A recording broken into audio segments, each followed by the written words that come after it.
Decía que usted en sus manos tiene una Biblia, ¿cierto? Una Biblia que fue impresa en alguna imprenta, valga la redundancia, pero no es necesario que sepamos cómo nos llegó la Biblia. Y decíamos, la pregunta que ellos hacían al principio de este seminario, el 9 de octubre para ser exacto, ¿por qué son 66 libros? Y no 73, como tiene por ejemplo la Iglesia Católica Apostólica y Romana. Ellos tienen 73 libros de más, perdón, 7 libros de más, y lo vamos a ver ahora. Y lo hemos analizado ya en la clase pasada. Pero ¿por qué nosotros solamente tenemos 66? ¿Cierto? Y decíamos que han existido en el Nuevo Testamento sobre todo cerca de 50, 60 libros, más que la Iglesia se encargó de canonizar o de sacarlos del canon y dejar solamente 27 libros, ¿cierto? Y vamos a ver algunos detalles más. Eso más o menos se ha dimensionado las clases pasadas. Miren, era otro procedimiento. Es una parte de la escritura del pergamino. Y decíamos, entre mucha información que entregamos, que el Antiguo Testamento fue escrito ¿en qué idioma? En hebreo y una parte mínima en arameo. ¿Ya? ¿Se dan cuenta? Ahí están los cueros de oveja y de otros animales que eran procesados. Estamos hablando ahí después del segundo siglo, después de Cristo, más o menos hasta el 1440 después de Cristo, que fue donde se creó la imprenta a través de Gutenberg Martínez, 1440. Ellos lo que hacían es tiraban este cuero en unas prensas, ¿cierto? Le echaban cal para sacar las impurezas, con una piedra lijaban el cuero y quedaba lisito, lisito, y cortaban esto y les permitía escribir por ambos lados. Y ahí empezaron a hacer los cuadernillos, los códices que se llaman. De esa manera se escribió la Biblia, tanto en el Antiguo como en el Nuevo Testamento. ¿Ya? Ahí quedó más o menos claro este tema. Entonces ahora vamos a ver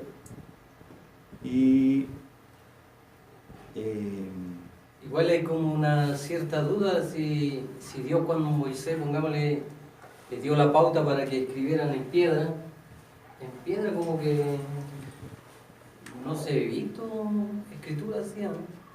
Hay vasijas, o sea, perdón, hay escrituras de otros pueblos, pero Moisés escribió porque recuerde que yo dije que Moisés, ¿dónde fue criado? En Egipto. En Egipto, ¿cierto? Y hoy, actualmente, aún se conservan muchos escritos, muchos papiros de Egipto, que estaban en vasijas, donde no les llegaba el sol, ni la humedad, ni el agua, nada. Se mantienen aún. Por lo tanto, se desprende que Moisés escribió en eso. Entonces, y vamos a entrar ya en materia de fresca. La introducción al canon del Nuevo Testamento. 3 cosas importantes, como para que ustedes consideren. El canon del Nuevo Testamento fue escrito en un periodo muy breve. Es decir, los libros del Nuevo Testamento fueron escritos en 95 años. Es decir, en los primeros 95 años. Y más, el primer libro fue escrito el año 45 después de Cristo. Es decir, en 50 años prácticamente se escribió el Nuevo Testamento. Los 27 libros que nosotros tenemos. Más otros más. Hay como más de 20 libros más que se escribieron. Que vamos a ver algunos que tenían dudas si lo incluían en el canon, hasta definitivamente lo sacaron. Y quedaron los 27 libros. ¿Ok? Los primeros libros datan por el año 45 después de Cristo, que bien podrían ser algunas cartas paulinas, como otros sostienen que es el libro de Santiago, para finalizar con el Apocalipsis, escrito a finales del siglo I, cerca del año 96 al 100 después de Cristo. Se dan cuenta que en los primeros 100 años, pero partiendo del año 45, es decir, casi 50 años, se escribieron los 27 libros que usted tiene en su Biblia. ¿Pregunta hasta acá? ¿Sí? ¿Voy muy rápido? ¿No? ¿Está bien? ¿No? Lo que da, digamos, como cierta duda el por qué se atrasaron mucho, digamos, en escribir, ¿no?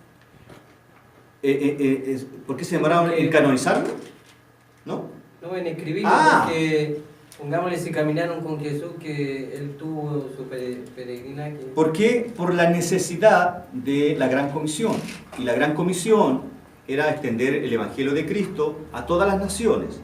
La Iglesia, después del año 33, 6 meses, ¿cierto? Ahí en Hechos, después 50 días después de la ascensión de Cristo, nace la Iglesia, en Hechos capítulo 2, y le entrega la Gran Comisión. Entonces, Pablo necesita ir a todas las naciones. Por eso está su primer viaje, su segundo viaje y su tercer viaje. Pero él necesita después alimentar a la iglesia de Corinto y le manda una carta. La iglesia de Éfeso le manda una carta. ¿Se da cuenta? Y indudablemente que también era necesario establecer de una manera escritural los testimonios o lo que le había ocurrido al Mesías, a Jesucristo. ¿Se dan cuenta? Y por eso que el Espíritu Santo, viendo esta necesidad de que quedara plasmada en los manuscritos originales, ojo, los manuscritos originales, ¿cierto? De puño y letra de los apóstoles, y algunos que no son también, el Espíritu Santo de una u otra manera ordenó en la mente de ellos que escribieran. A Pablo escribió más de 13 cartas de estas 27. Y lo tercero, estas fechas pueden variar dependiendo de las fuentes consultadas, pero no deberían variar mucho, ¿cierto?, de los años. Algunos sostienen las siguientes fechas, ¿cierto? Los escritos paulinos, 1 Tesalonicenses, entre el año 50 y 60, evangelios sinópticos, los evangelios sinópticos son Mateo, Marcos y Lucas. Sí, porque Juan no es evangelio sinóptico. ¿Ya? Mateo, Marcos, Lucas, evangelio sinóptico. Entre el 65 y el año 80. Las cartas deutero-paulinas, es decir, segunda de Tesalonicenses, Colosenses, primera y segunda de Timoteo y Tito, entre el 70 y el año 100. Es decir, casi 60 años después de la muerte de Jesucristo. Las cartas universales, ¿cierto?, entre el año 80 y el año 95. Literatura joánica, es decir, la de Juan, el Evangelio de Juan, primera y segunda y tercera de Juan, entre el 90 y el 100. Y Apocalipsis, que son los 5 libros que escribió el apóstol San Juan. El Evangelio de Juan, Apocalipsis, primera y segunda y tercera de Juan. Y sus 4 libros, no el Evangelio, sus 4 libros fueron los que más dieron problemas para ver si eran canónicos o no. Lo vamos a ver un poquito más adelante. Y Apocalipsis, en el año 96 y el año 100 después de Cristo. Hay que considerar que esas fechas se cuentan desde el nacimiento de Cristo. Sí, por algo dice después de Cristo. O sea, Jesús muere a los 33 años. De los 33 años que muere Jesús al año 45 aproximadamente, la más antigua son 12 años. Claro. No es tanto el intervalo, no es mucho el tiempo que pasa.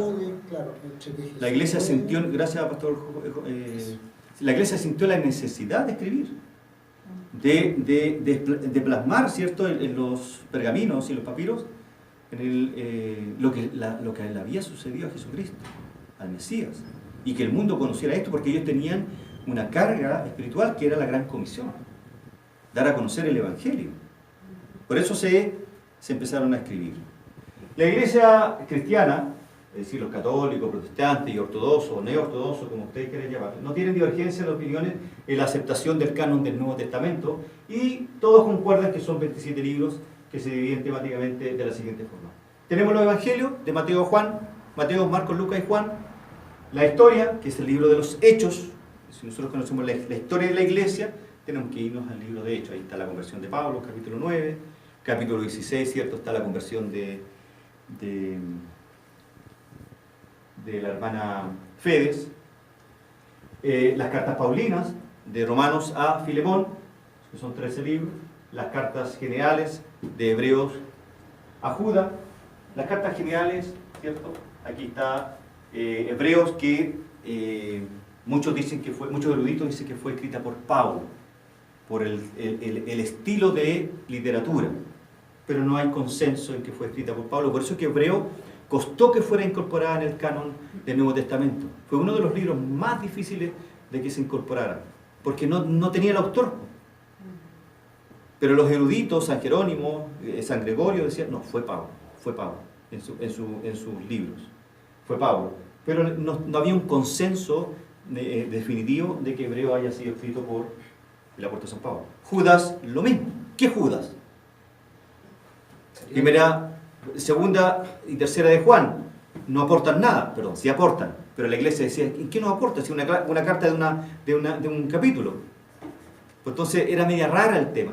Apocalipsis también era un libro que no era muy querido, es cierto, en los primeros y segundo y tercer siglos, no era muy querido. ¿Por qué? Porque no les interesaba mucho Apocalipsis. ¿Por qué? No les interesaba, sencillamente por eso. ¿Y por qué? Porque no se creía que Juan lo hubiese escrito. Entonces, por eso existía esta duda, ¿lo incluimos o no lo incluimos? Hasta que definitivamente en el concilio del año 397, por supuesto esa fecha ya, se incluía definitivamente en el canon. ¿Cuáles fueron los criterios que la Iglesia usó? Son 3, pero aquí están desglosados, más en forma detallada. El primero de ellos es que el autor debía ser un apóstol, de entre los 12, por ejemplo, Juan, Pedro y Pablo. ¿Okay? Por eso que Pablo en su escrito defiende mucho su apostolado. Pablo, apóstol de Jesucristo. ¿Por qué? Porque era necesario que sus escritos, sus cartas tuvieran un contenido, una profundidad, ¿cierto? O una autoridad de un apóstol. De la autoridad de Pablo, que aunque no era de los 12, se reconoce su apostolado a los gentiles. De no ser apóstol, podía ser un colaborador o cercano a ellos. Por ejemplo, Marcos, el evangelista Marcos, ¿cierto? No era apóstol. Lucas era médico, no era apóstol, pero siempre anduvieron Marcos anduvo con Pedro y Lucas anduvo con Pablo. Por lo tanto, se les dio a ellos también la autoridad de ser, los escritos ser parte del canon. ¿Ya? Que tuviera una correcta doctrina en cuanto a la humanidad y divinidad de Jesucristo, no corrompida por la influencia gnóstica de la época. ¿Y cuál era la influencia gnóstica de la época? Partiendo por en el año 150, pero en el año 100, pasadito de 100, Arriano, ¿cierto? Era un hereje que decía que Jesucristo no creía en la divinidad de Jesús, ¿ya? Mación, que lo vamos a ver más adelante, Mación, ¿cierto? Era un hombre muy rico, en el año 150, crea su propio canon del Nuevo Testamento, pero saca todo el Antiguo Testamento y todos los escritos de los judíos, y deja solamente las cartas del apóstol San Pablo y una que otra carta. Vamos a ver un poco más adelante. Entonces, ¿cuál es la herejía de Marción? Es que el Dios del Antiguo Testamento, de los hebreos, era un Dios malo. El Dios del Nuevo Testamento de Pablo, él adulaba a Pablo, él le rendía pleitesías al apóstol San Pablo. Decía, no, el Dios que está en las cartas de Pablo, ese es el Dios bueno. Tenía esta duplicidad de la divinidad. ¿Se va entendiendo? ¿Sí? Que debe ser por, digamos, la dureza o la firmeza de los castigos que habían en el Antiguo Testamento. Sí, por eso que consideraban, consideraban a Marción, consideraba el Antiguo Testamento como un Dios malo, por todo lo, muy bien mi hermano, muy drástico. por todo lo que se relata, ¿cierto?, en esos 39 libros, ¿cierto? Ojo, y el marcionismo está, mi hermano Julio. ¿Por qué no todos los apóstoles escriben un libro? ¿Por qué no todos los apóstoles tienen su libro? Porque sencillo, el Espíritu Santo no permitió que todos escribieran. Usó solamente algunos nomás. Esa es la explicación que dan los libros. No hay una explicación así objetiva, es subjetiva, o se desprende que el Espíritu Santo, entendiendo que es el autor de toda la Biblia, de las Escrituras, permitió que algunos escribieran y otros no. Sí, porque ahí estaría faltando Esteban, ¿quién más? Pero es el que le puso la llaga, el dedo tiene la llaga. No, Judas no. Tomás. Tomás, no, pero ojo, está el Evangelio de Tomás, pero no fue inspirado. Porque lo que vemos es que Pablo, sin ser de haber sido un actor presencial en que Jesús estuvo acá en la tierra, tiene más poder en lo escrito que los propios apóstoles. ¿Quién? Pablo. Pero que Pablo era apóstol. Sí, pero, o sea, bueno, él vio a Jesús resucitado cuando se le apareció. Recuerde que fue al tercer cielo. Fue el único de los apóstoles que fue al tercer cielo. Entonces, en cierto modo, tenía más autoridad que en ese sentido. ¿Con Jesús? Sí, pero no sé cuál es el problema. Me refiero yo a lo escrito. ¿Ah? A lo escrito No, la iglesia consideraba los escritos de Pablo, lo consideraban al apóstol San Pablo como un apóstol. El apóstol a los gentiles. Al leer sus cartas se da cuenta que Pablo era un apóstol. Que el otro también yo creo que le llegó muy fuerte cuando iba camino a Damasco y tener esa aparición, esa... Sí, indudablemente que se cayó el caballo. Muy fuerte porque... yo creo esa parte es buena. Bueno, hay Hechos capítulo 9 habla sobre el porrazo de Pablo. Luego debían apegarse a la querigma, que era la proclamación del Evangelio. ¿Sí? Es decir, cualquier libro que desplegara, ¿cierto?, una idea de evangelizar, ok, era como, este libro, ¿cierto?, era compartido. Uso y aceptación de comunidades cristianas del siglo I y de los padres de la iglesia. Y aquí quiero llevarlos al mapa. En toda esta zona, mi hermano, aquí hay otro mapa que está mucho más ilustrativo. Aquí está. Esta parte, todo esto era el Imperio Romano. Todo eso. ¿Ya?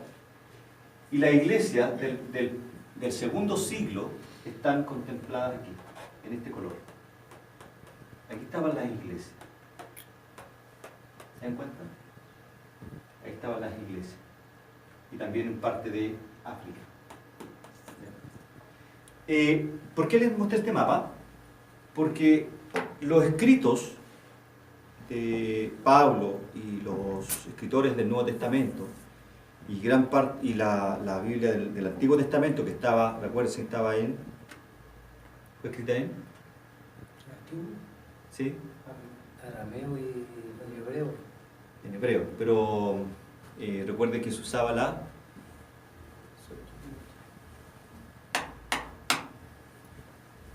¿Por qué se usaba la Septuaginta? Porque ya el hebreo se dejó de hablar. Cuando vino la deportación, ¿cierto? Y el pueblo de Israel fue deportado por 70 años, ¿cierto? Llegaron los griegos y empezaron, ¿cierto?, el idioma griego. Por eso es que la Septuaginta fue el canon, de una u otra manera, pero en griego. Y esa es la Biblia, entre comillas, la Biblia que usaron la iglesia primitiva. Indudablemente que ellos aceptaron el concilio de Jamnia y sacaron los 7 primeros libros, pero los 7 libros apócrifos. Y le quedaron los 39. Pero los pergaminos, porque recuerde que en el segundo siglo ya se empezó a usar el pergamino, el cuero de oveja. ¿Ya? Entonces, las cartas de Pablo, las copias, los copistas, las copias de las cartas de Pablo andaban por toda la iglesia. Aquí, acá, sacaban una copia y la mandaban para acá. Otra copia y la mandaban para acá. Otra copia y la mandaban a África. Así, ¿cierto?, el mundo empezó a conocer el Evangelio de Jesucristo. Por eso la necesidad de escribir. Por eso que hay muchas copias. ¿Ya? Pero llegamos al año 303 y un emperador, ¿cierto?, dijo nada más de cristianismo, el año 303, y manda a quemar todos los libros sagrados, todos. Quedaron muy poquitas copias. Inclusive dicen los entendidos que en esa quemazón del año 303 se quemaron todos los manuscritos originales. De hecho, no tenemos manuscritos originales nosotros. Puño y letra de Pablo, puño y letra de Pedro, del apóstol Juan, no están los manuscritos originales. Solamente tenemos copias de copias de copias de copias de copias de copias. Ahora, ¿contienen errores todas esas copias? No. Porque el Espíritu Santo guió a los copistas. Los guió, ¿cierto?, a que fuera idéntico al original. Ese copiado, ¿cierto?, fue siempre guiado por el Espíritu Santo. Ese debe ser nuestro convencimiento. Si no creyéramos eso, entonces mejor nos vamos para la casa. Si no creemos que las copias de las copias de las copias son guiados por el Espíritu Santo y son canonizados porque son similares a los manuscritos originales, debemos creer eso. Debemos creerlo. ¿Amén? La inspiración verbal. Sí, sí. Bueno, eso lo vimos en la primera clase, lo que era la inspiración verbal plenaria. ¿Qué significa la inspiración verbal y plenaria? Significa que el Espíritu Santo es una palabra compuesta, inspiración. Theos, doulos, algo por ahí es. Que el Espíritu Santo sopló en la mente de los escritores antiguos y el nuevo. Y lo que escribían ellos era lo que le dictaba el Espíritu Santo. ¿Ya? Las copias que se fueron haciendo del Nuevo Testamento, Le escucho atentamente. ¿en qué momento se hicieron y cómo las hacían? ¿Quiénes las hacían? Los seferines era es como una profesión que se daba en las iglesias. En la iglesia habían eruditos. En el Antiguo Testamento eran los masoretas y en el Nuevo Testamento eran los seferines que hacían las copias de copias de copias. Y esas copias se hacían de cartas particulares, no de un canon. Porque todavía el canon no se definía en esos años. Para eso va, para allá vamos. Para allá vamos. ¿Por qué la necesidad de que hubiera un canon, Pastor Jonás? Oh, se me olvidó. Pastor Juvenal. ¿Por qué la necesidad de un canon? Porque siempre la iglesia, fíjese, cuando ha sido atacada con herejías, la iglesia saca la cara. Por eso que yo considero, y muchas personas consideran así, lo hemos conversado, que la iglesia mundial, particularmente la chilena, necesita una segunda reforma. Porque está siendo atacada por herejías. El Evangelio de la Prosperidad es uno de ellos, la ideología de género. Y la iglesia, yo fui a la marcha, yo fui a la marcha. Quería que mi hija experimentara, ¿cierto?, qué es lo que era la marcha, porque siempre me escuchaba, ¿quién es la marcha para Jesús? Vamos a ir. De hecho, le compré su polerita. Pero, mientras caminaba, el Señor me decía, Amós capítulo 5. Y Amós capítulo 5 habla del arrepentimiento del pueblo de Israel. Y dice, no me gustan tus ceremonias. Detesto tus solemnidades. Detesto tus caminatas, tus banderas, tus fanfarrias. Si no hay un corazón arrepentido, no me gustan tus caminatas, no me gustan tus marchas. El Señor me ministró ese día en la marcha de Jesús. Cierro paréntesis. ¿Por qué es importante destacar que los autores neotestamentarios no se pusieron de acuerdo en escribir libros para formar un canon para la iglesia naciente? Ellos escribían nomás, ellos no se preocuparon de, oye, juntemos la copia de Pablo, las cartas que le escribió a Tesalónica, las 2 que le escribió, juntemos la carta a los romanos. No, ellos escribían nomás, pues ellos vivían, tenían la carta de Pablo, tenían las cartas de todas las iglesias. Las tenían, no tenían la necesidad de juntar y tener un solo canon. Por lo tanto, en sí misma ya era un canon. ¿Por qué? Para poder tener un canon debe haber una inspiración divina. Ellos creían que esas escrituras eran divinamente inspiradas, porque tenían la carta a Timoteo, cuando dice que toda la escritura es inspirada por Dios. ¿Se va entendiendo? Entonces, en sí mismo, las cartas que ellos tenían la certeza y la claridad de que eran inspiradas. En sí mismo eran un canon para ellos. Recuerde que recién en el año 360 y algo, se empezó a usar la palabra canon recién, como la regla. Veamos qué requisitos vamos a tener para empezar a meter en este embudo, en este filtro, para sacar las cartas que no son inspiradas. ¿Ok? Tampoco al momento de escribir sabían o pensaron que sus escritos o cartas serían canonizadas posteriormente. Ellos escribían porque el Espíritu Santo les dijo que escribieran. Los escritos neotestamentarios son ocasionales y variados dependiendo de las circunstancias. Son cartas de instrucción a una congregación, cartas personales, cartas de intersección, exhortación, crónicas históricas, visiones, como el Evangelio, como Apocalipsis. Saltémonos un poquitito. Y entre el primero y el segundo siglo aparecen, ¿se acuerdan que yo les hablé de estas 50 cartas? 27 solamente eran inspiradas, pero que habían otras más que no eran inspiradas, pero las que más se destacaban y que estuvieron a punto de ser incluidas en el canon son estas. La primera epístola de Clemente de Roma a los Corintios, la carta de Bernabé, el pastor del Mas, la Didache o Didache, es súper importante, lo vamos a ver, por eso lo puse en color rojo, entre otras. Vamos a ver lo que era la Didache. La Didache, es cierto, esta obra es uno de los más antiguos documentos, mire, es del año 65, hermanos. Es decir, 25 años después de Cristo. Pero no fue considerada en el canon. ¿Por qué? Porque se desconoce el autor. Pero si uno lee, son 16 capítulos. Yo traje alguno por ahí. No es inmersión. No copié ninguno. Pero hay dos cosas particulares de la Didache.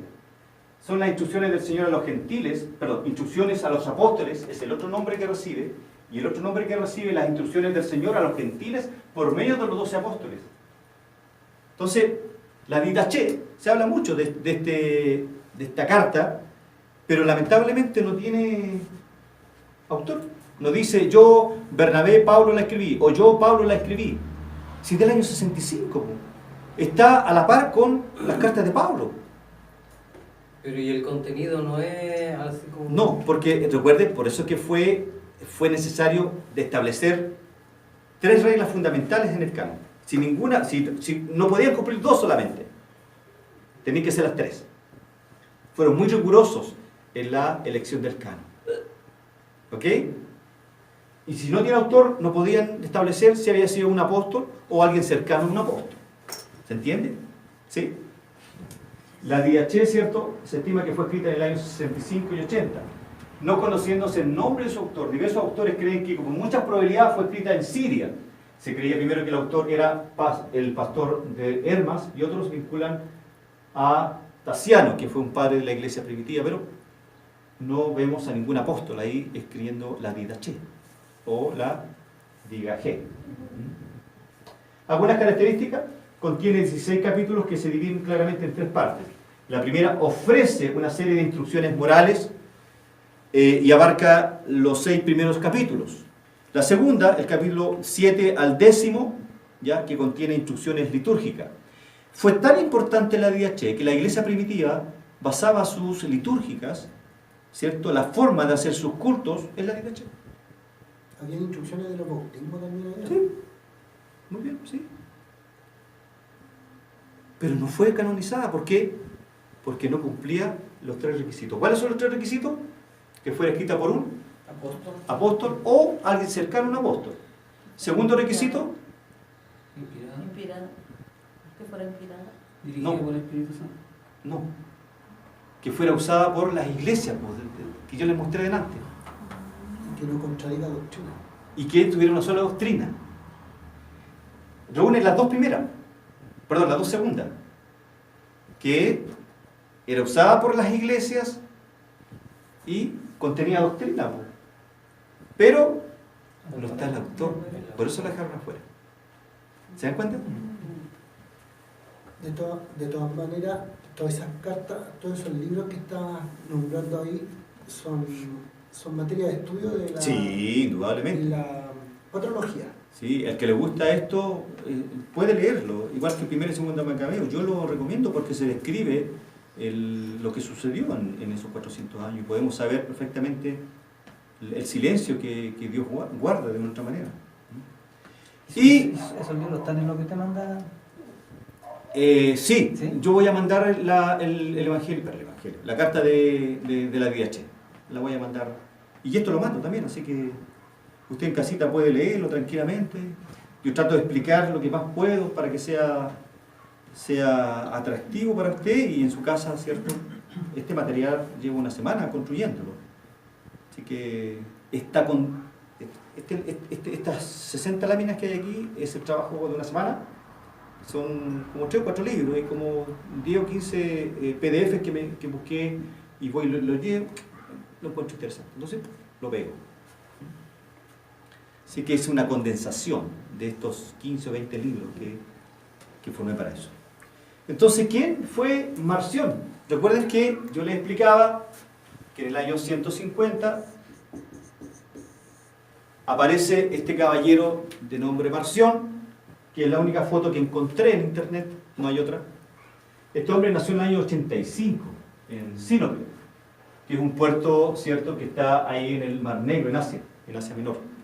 Su padre era un hombre muy importante, y de hecho era un dirigente de la iglesia de aquella ciudad, es decir, de Sinope. Y Marción fue educado en la fe apostólica y murió en el año 160 en Roma. Fue escritor y teólogo griego. ¡Wow! Pero él, ¿cierto?, se mandó el medio chanfleado. Él, ¿cierto?, tomó la tijera y dijo, ya, todos los 39 libros del Antiguo Testamento los cortó. Cortó algunos libros del Nuevo Testamento que estaban dirigidos a los judíos, particularmente Santiago, Gálatas, para la casa. Entonces él dejó solamente los escritos de Pablo, a excepción de Gálatas. ¿Por qué? Porque él adoraba a Pablo, él se inspiraba. Marción no solo consideraba a Pablo el único apóstol fiel de Cristo, ¿ve? Él decía, el único apóstol fiel de Cristo fue Pablo. Afirmaba que los apóstoles originales habían corrompido la enseñanza de su maestro. Él adulaba a Pablo, Marción. Y usted dirá, ¿a quién le sirve todo esto? Sí le sirve. Algún día le va a servir. Porque usted va a poder defender su fe con ateos. Porque le van a decir, porque ya a mí ya me han sacado en las redes sociales. ¿Y qué pasa con Marción? Y hay Marción, esto. Yo no puedo dar una respuesta concreta. Mente bíblica. Marción rechazaba, por lo tanto, el Antiguo Testamento y de nuevo solo aceptaba el Evangelio según San Lucas y la epístola de San Pablo, a excepción de Gálatas. ¿Ve? Como era muy rico, ya que era naviero, viajó a Roma entre los años 120 y 130. Él crea su canon en el año 150. Dice, este es el canon. Y la iglesia dijeron, un momentito, este compadre, ¿cierto?, se está saltando todo. ¿Y qué hago con las cartas de Tesalónica? Perdón, ¿qué hago con Judas? ¿Qué hago con el Antiguo Testamento, la Septuaginta? ¿Qué hago con todo eso?, decía la iglesia. Ok, y ahí empezaron a juntarse en concilios. ¿Ya? Y ahí es el próximo salto que nosotros vamos. Ahí está la teología e historia de Marción, que usted puede leer en su casita. Y ahí empezaron los concilios. Pero lo más importante es, ¿qué es lo que dice Jesús? Perdón, ¿qué es lo que dice el Nuevo Testamento? Del canon del Nuevo Testamento o de los libros inspirados. Primera de Timoteo 5:18, ¿cierto?, habla de las Escrituras. Y la Escritura, indudablemente, que es el Antiguo Testamento.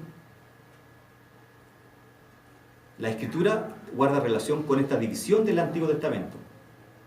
La Torá, que es la Tanaj, que es la sigla de los tres primeros nombres de la Torá, de los profetas y de los libros sapienciales, proverbios y todo eso.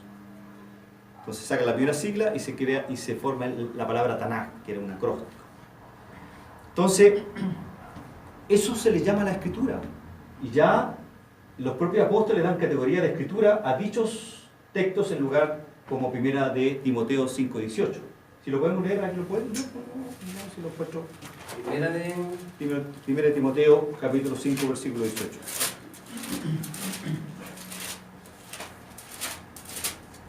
Dice así. ¿Usted lo tiene?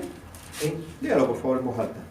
Dice, pues la Escritura dice, no pondrás bozal al buey que trilla, y digno es el obrero de su salario. Fíjese que esta escritura que menciona Pablo en Timoteo, la extrajo de Deuteronomio 25:4.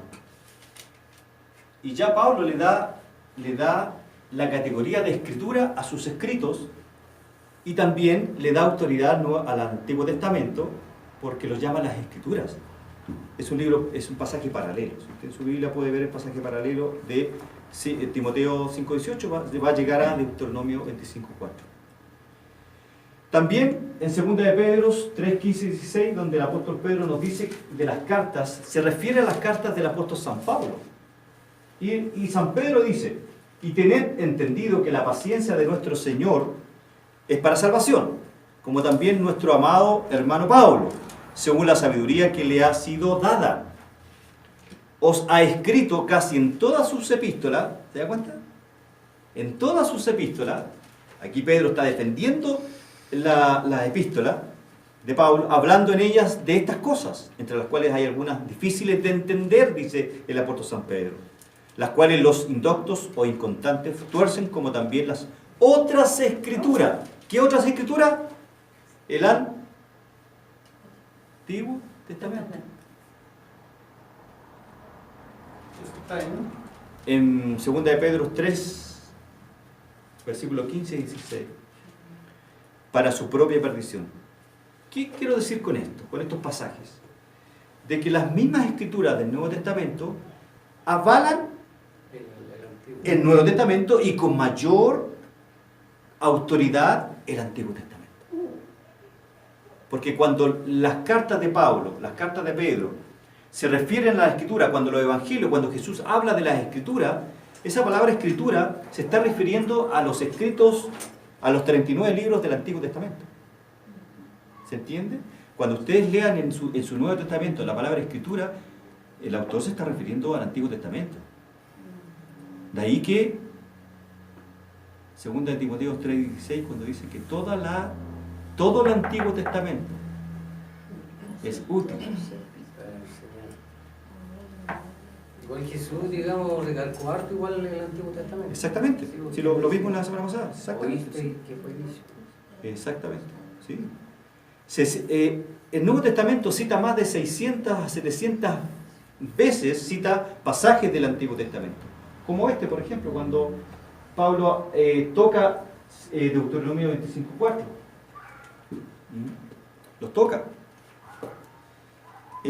Sigamos.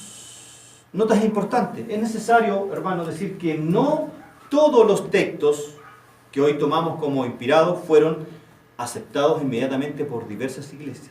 ¿Qué iglesias? ¿Me acuerdan? Esta es la iglesia del año 85 después de Cristo. No todos los escritos, no todos los 27 libros fueron aceptados en principio por las iglesias. ¿Y qué libros llamaron más la atención? ¿Qué libros traían problemas para ser aceptados? Primero, Judas. Hebreos. Segunda y tercera de Juan. Apocalipsis. Esos eran los libros que decía las iglesias, algunas iglesias, no, estos libros no. Y pasaron casi 200 años, o sea, 2 siglos, para que fueran aceptadas en el canon. Por lo tanto, la conclusión es que no producto del canon del año 397 en Hipona, la iglesia no inspiró los 27 libros, quiero decir eso, sino que el Espíritu Santo es el que permitió que estos 27 libros se conservaran hasta Hipona, para que fueran reconocidos como inspirados. no que fueran inspirados o que la iglesia dijera que eran inspirados. ¿Se entiende? La autoridad siempre la va a tener el Espíritu Santo, no la iglesia. Y esta es la pugna con la iglesia católica. Porque la iglesia católica, ¿qué es lo que dice? Nosotros tenemos el canon porque la iglesia le da la autoridad. El magisterio de la iglesia, ¿han escuchado ese término? El magisterio de la iglesia. ¿No? La autoridad siempre, primariamente, siempre la va a tener el Espíritu Santo, no la iglesia. La iglesia lo que hace a través de estos 4 siglos es reconocer, ¿cierto? Iluminados por el Espíritu Santo, reconocer qué libros eran divinamente inspirados. Y también permitió que todos estos padres de la iglesia primitiva, que vamos a ver ahí rápidamente, determinaran qué libros no eran divinamente inspirados. ¿Se entiende? ¿Sí? ¿Seguro que se entiende? ¿Sí? Poco, pero se entiende. No, sí se entiende. No, pero lea, Sí. cuando llegue a su casa, lea esto. ¿Ya? Y empezamos rápidamente, ¿ya? Entremos al segundo siglo, encontramos a Justino Mártir, ¿ya? Justino Mártir fue un padre de la iglesia, que es prácticamente adorado por la iglesia católica, apostólica y romana.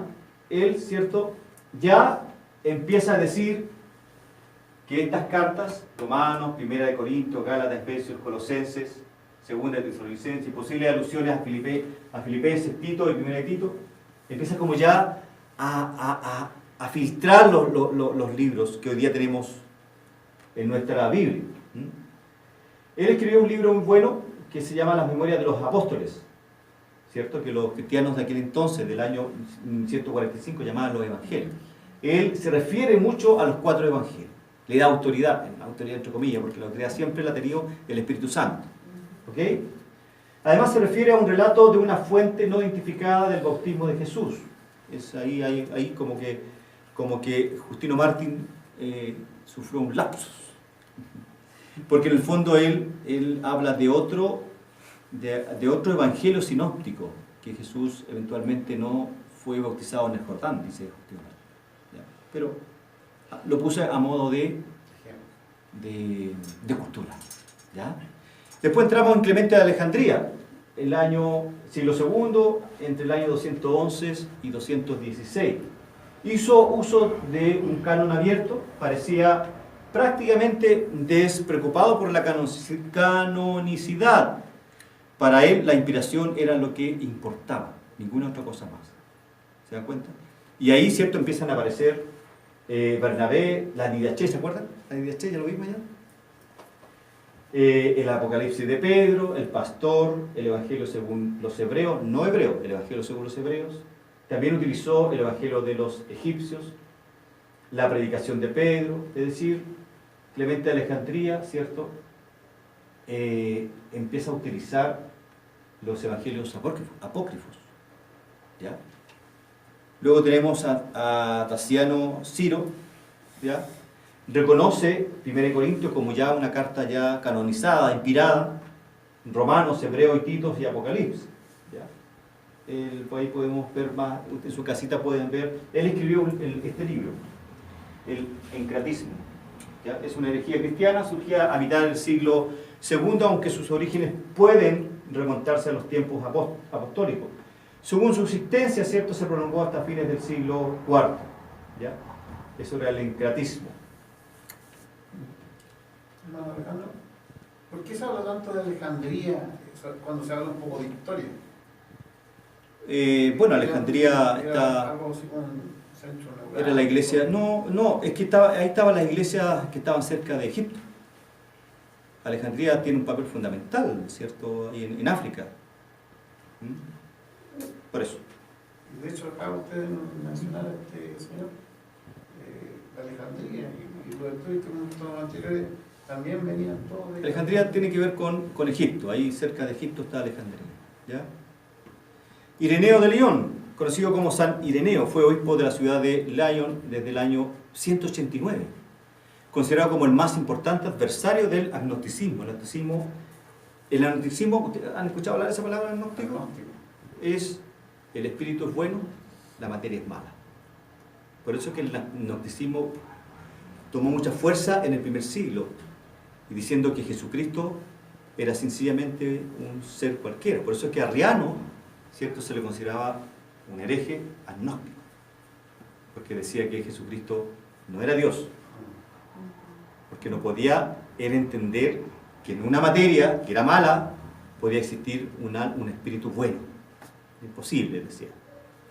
Él escribe, Ireneo escribe, ¿cierto?, este texto y dice: pues una vez resucitado de entre los muertos, los revistió con la virtud del Espíritu Santo que vino de lo alto.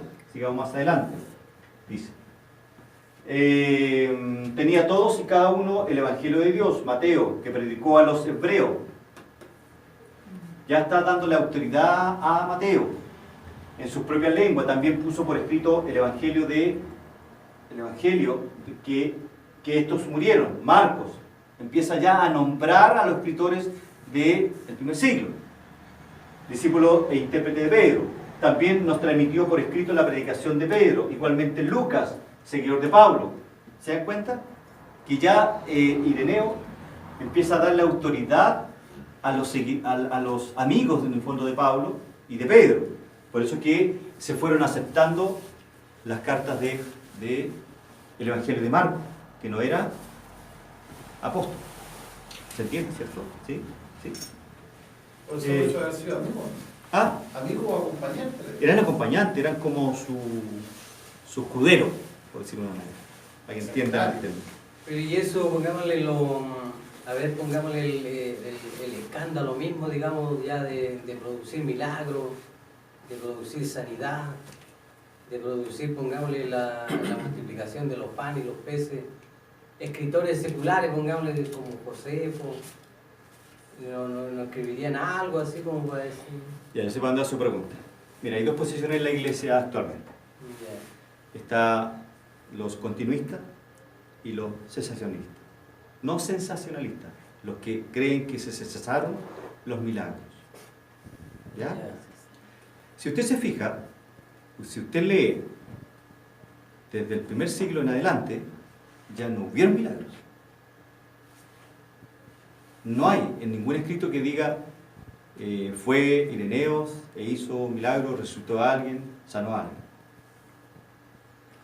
El por qué, y quiero ser muy responsable de lo que voy a decir, por qué Dios permitió, ¿cierto?, los dones espirituales en la iglesia primitiva de los 90 primeros años, porque era necesario para que se extendiera el Evangelio, y por eso es que hay muchos milagros.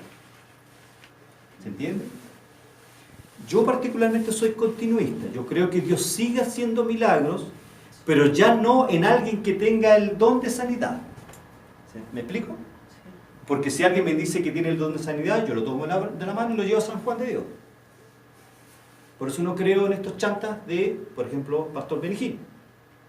Y todos los que hay, lo que ustedes han visto en redes sociales, y cosas que usted empieza a ver en redes sociales, y se va a encontrar con un montón de pseudos evangelistas y pseudos sanadores. Reunión día sábado, sanidad y milagros. Eso es una herejía.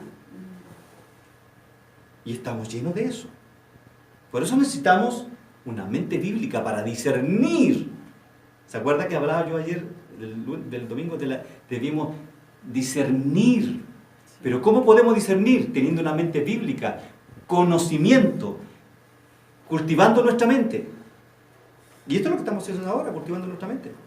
Pero igual se lleva como una contradicción, ¿sí? Porque si la palabra dice, pongámosle aquí, y mayores obras harán. ¿A quién le dice eso? Es que a eso voy yo también, de que por qué, si el libro fue escrito en ese tiempo, quiere decir que sirve para aquellas personas que fue escrito, ¿no? Y no para nosotros. ¿Pero a qué milagro se refiere usted? Yo Pero, quiero que usted me lo aclare. Yo no sé nada. Yeah. Yo sé la respuesta, pero yo quiero que usted me lo dé. Tendría que buscarla así y darle la lectura. Mejor. Entonces, ya, léala bien y el martes. próximo martes usted me dice, ya hermano, la encontré. ¿Ya? Yo sé y no le voy a dar la respuesta porque quiero que usted se dé el trabajo de estudiarla. Sí, no, está bien. Pero yo soy continuista, mi hermano Juan Mira, Carlos. claro. No soy cesacionalista. Es decir, yo no creo que los dones cesaron. No, yo creo que continuaron. Sí. Pero en orden. Nadie puede, pero nadie debe, que es distinto, pararse aquí y hablar en lengua. No lo debe hacer. Y yo he visto personas aquí orando en lengua. Es que sí, Porque la Biblia dice en 1 Corintios capítulo 12, 13 y 14, cuáles son las reglas de cómo usar el don de lengua. ¿Y cuáles son? Pablo dice, si hay alguno que hable en lengua, llama al intérprete. Y si no está el intérprete, ¿qué dice? Oiga, estoy hablando de personas maduras. se edifica. Si no está el intérprete, cállate. No adores en lengua. Y yo he visto aquí, perdónenme, cuando he escuchado personas hablar en lengua, me dan ganas de salir arrancando. Siento un celo, pero me aguanto. Es que yo creo que no es tanto un celo, sino que a veces suena medio chocante. Para mí suena chocante porque repite, pongámosle la misma palabra, ya pongámosle, no sé, como unas palabras que tienen. Hay una doctrina y que habla... repiten como 10 veces la misma palabra, entonces yo digo, Hay una ¿cómo doctrina que habla sobre el bautismo del Espíritu Santo, ¿cierto? Y muchos dicen, hermano, para que tú tengas el bautismo del Espíritu Santo, debes hablar en lenguas. Muéstreme un versículo que diga eso.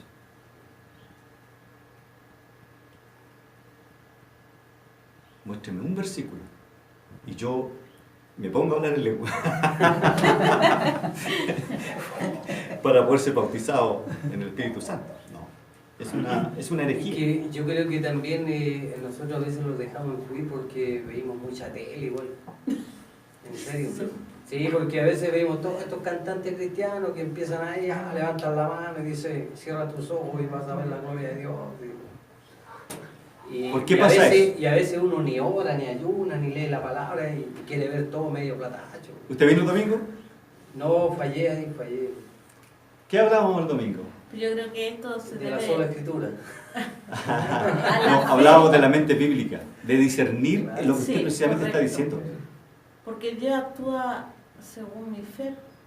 Dios es ordenado. Sí, porque yo le digo que nuestro hijo pequeño, Felipe, cuando era bebé, tenían que hacerle una tremenda operación.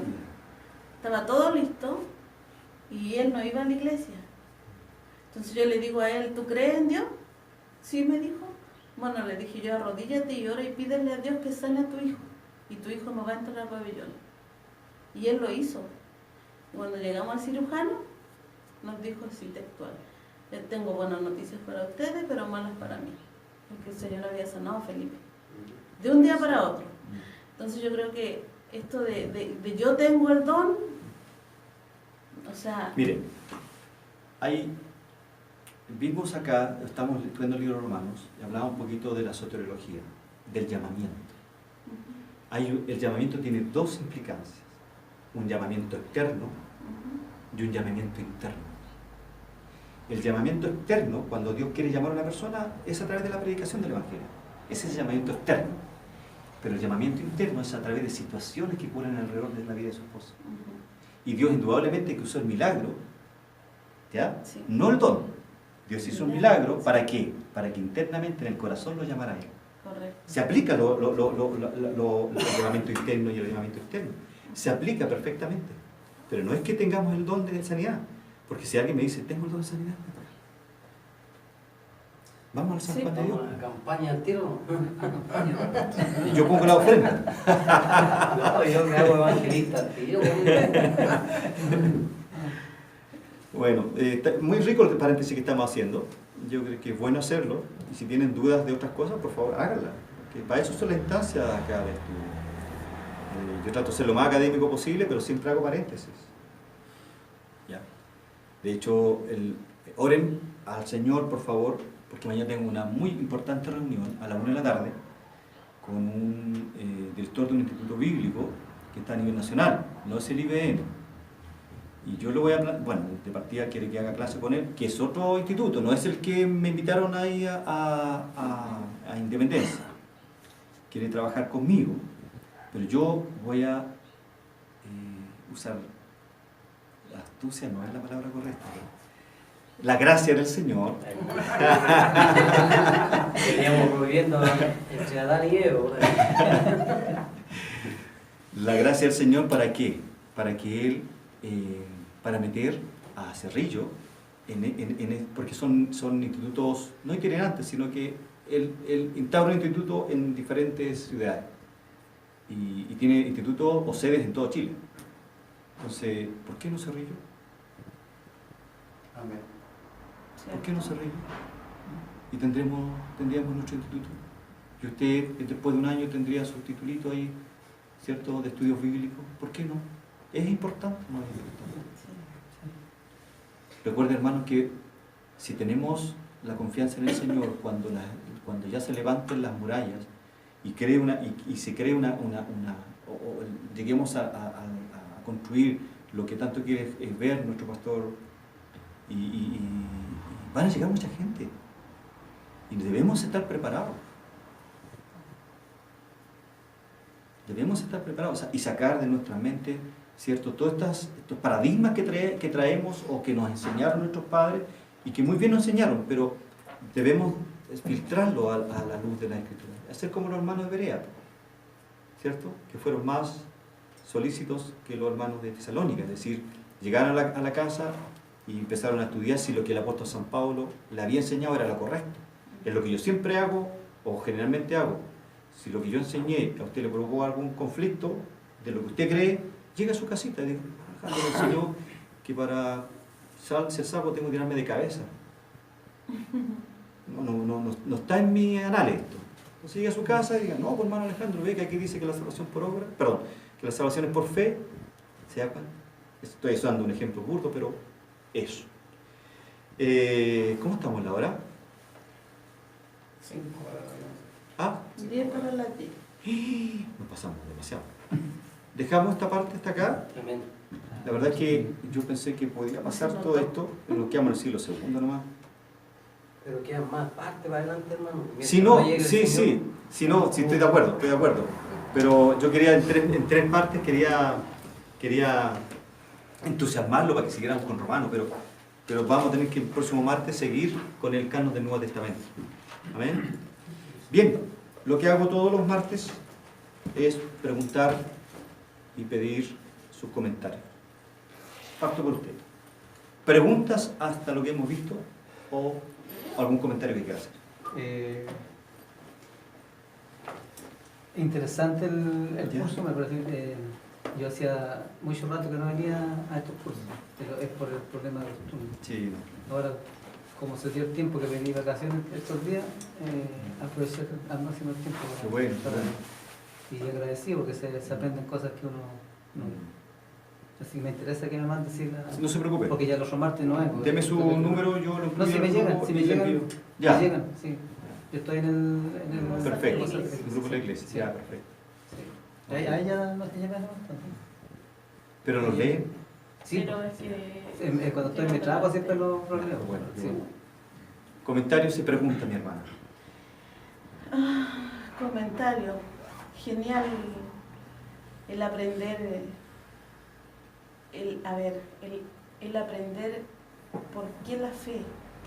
O sea, uno tiene fe, a uno le enseñan a tener fe, Dios obra en uno para tener esa fe en Él, pero faltaban los fundamentos. Eso es lo que acabo de aprender un poquito dentro de y se agradece. Genial. Qué bueno, me alegro de verdad verlos acá. Eso es lo que persigue, yo creo que todo un maestro, Sí. ¿cierto? De poder dar de gracia lo que de gracia se ha recibido. Sí, eso. creo que la gente que comete estos errores garrafales, yo tengo el don, yo estoy aquí, no llega a esta instancia en que estamos. Los errores que se cometen en la iglesia creo que es a falta de esto, de estos cursos, del por qué las cosas, ir atrás, el por qué pasaron. Creo que falta esto en todo y debiéramos de estar mucho acá, pero no lo hacemos simplemente. Oremos al Señor. Sí. Si usted, mi hermano, encontraron que el estudio, que vimos muy poco hoy día, pero conversamos harto, sí. Si lo encontró interesante, no es porque el hermano Alejandro lo haya dicho. Siempre piense que la gloria tiene que ser del Señor. Invita a otros. Correcto. Invita a otros. Que se impregnen con lo que estamos viendo acá. Si aquí todos nos enriquecemos. Sus aportes son importantes, los del pastor Juvenal son importantes. Todos sus comentarios son importantes. Los hermanos Juan Carlos nos hemos reído harto con sus comentarios, pero aprendemos. Sí. Aprendemos. Mi hermano Víctor. Dar gracias a Dios solamente por el privilegio de tener este tiempo y dedicarlo a tener conocimiento, a introducir la palabra. A tener una mente bíblica. Claro, una mente, conocimiento también, que es bonito. Y cosas interesantes que van saliendo en el camino que uno no lo sabía. Y de saber que cómo fue el principio de la escritura. Eso es bueno. Y ojalá oren por la reunión de mañana que tengo, la reunión de almuerzo, para ver si le interesa el proyecto y yo creo que hay un buen número para empezar. Si el año pasado dimos Cristología. Cristología, ¿se acuerdan, hermano Julio? Enseñamos Cristología, toda la doctrina de Cristo. ¿Alguna pregunta, hermano Víctor? No. Hoy día tenían que poner dos hermanos, hermano Wilson, hermano Cartagena y hermano Wilson, no, hermano Erwin Hernández. De hecho le mandé material para que preparara, pero bueno, deben haber tenido algún inconveniente. Hermano Juan Carlos. Yo paso. Gracias. Buena su pregunta, Dios permitió, ¿cierto?, su pregunta de poder Sí. abrir un paréntesis que fue importante. Sí. Pero igual voy a buscar esa parte para. Búscalo, hermano. Hermana amada, preguntas y comentarios. Comentario, ahora sí. Empecé, estuve mucho tiempo de tarde. Sí, pues te acuerdas que el año pasado nos traía un tecito, preparaba aquí un cafecito en las primeras clases que empezamos a hablar sobre Cristo, ¿te acuerdas? Y bueno, hoy día se me presentó la reunión de Matías, le mandé revisé, pero llegué. Yo dije, ya, aunque llegue a la mes, pero llegué, porque ya si no voy hoy día ya no voy a empezar nunca. Y importante para mí, en lo personal es importante porque estoy criando hijos que me hacen preguntas todos los días y que de repente digo, ¿qué le digo? Porque hermano, no tengo respuesta. Y el tema, llama a Juan Carlos, y les quiero responder a través de la Biblia, o sea, no quiero imponer lo que yo creo que está bien. Quiero decirle que esto es malo porque a Dios ofendo su corazón, no porque esto es malo, porque a mí no me gusta. Tengo un suegro que cada vez que me visita me invade, entonces mi entorno exige saber. Y importante, súper importante a nivel de iglesia también, por el mismo tema del discernimiento, que es muy importante. Ya, pero súper agradecida y a ponerse las pilas nomás. Amén. Siempre el Señor nos da una nueva oportunidad de volver a empezar. Y como pregunta me quedó dando vuelta lo de hablar en lengua, que no sé si a lo mejor es tema para otro día, no sé. Pero yo nací en el Evangelio, en familia cristiana, en la iglesia, y siempre he escuchado hablar en lengua. Y también esa frase célebre de que era como el requisito para comprobar si era o no era bautizada por el Espíritu Santo. Entonces, en un momento yo estuve convencida de que a mí nunca el Espíritu Santo me iba a bautizar, porque yo no hablaba lengua. Entonces, empecé a practicar, no empecé a practicar. ¿Y qué pasa ahí entonces? O sea, mi pregunta ¿es emoción no controlada? ¿Es verdad? ¿No es verdad? Mire, el tema del área carismática se llama la neoortodoxia, que nace a principios de siglo, ¿cierto?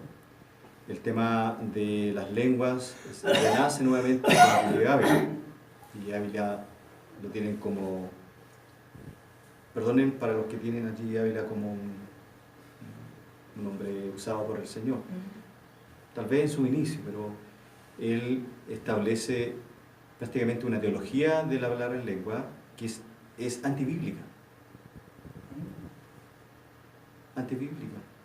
Y lo digo con mucho temor. Ustedes saben que a mí siento un temor de hablar mal de un siervo del Señor.